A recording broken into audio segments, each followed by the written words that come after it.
Welcome back to the VDC Grape to Glass journey. I'm joined here again on Squinade Farm by winemaker Guillaume Nell. Guillaume, thanks very much for being here. Fred, great seeing you again. Really awesome to see you again, and you know I'm a huge fan of yours and the work that you've done previously, and of course jumped at the bit when I heard that you were involved in this project. But maybe for those who don't know, tell us a bit about your history in winemaking, where it all came from and how you got to where you are today. Okay, thanks Fred. So yeah, I've been in the wine industry for 20 years now. But before I got involved, I finished school in Pretoria. My dad's love for wine and cuisine was quite infectious. So it spilled over to me and my sisters.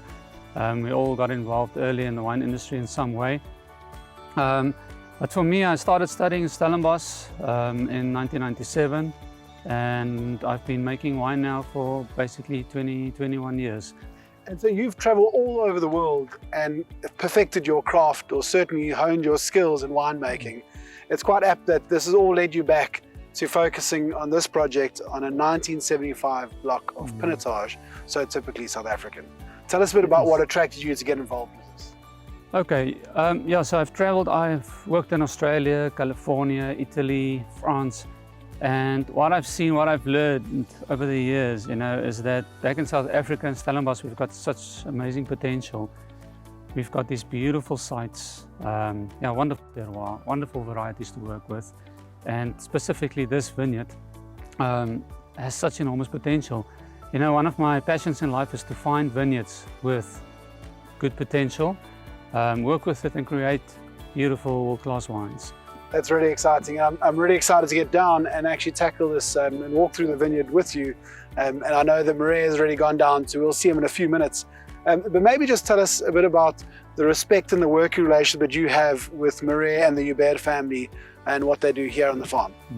So Maria's known this farm his whole life basically, and he's farmed this vineyard, so he knows every little detail about this vineyard. I got to know Maria only a while ago. And so Maria's been manicuring this vineyard to perfection.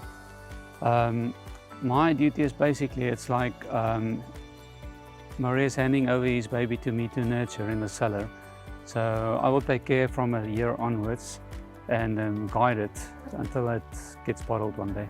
And we're going to tap into this a little bit later. I'm going to ask you a bit more about the process, certainly as that you expect to follow with the wine.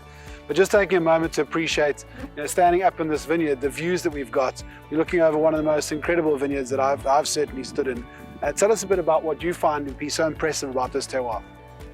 When I stand in a vineyard like this, with this kind of altitude and exposure to two oceans, you know, I get very excited, especially Pinotage, which is a local variety for us.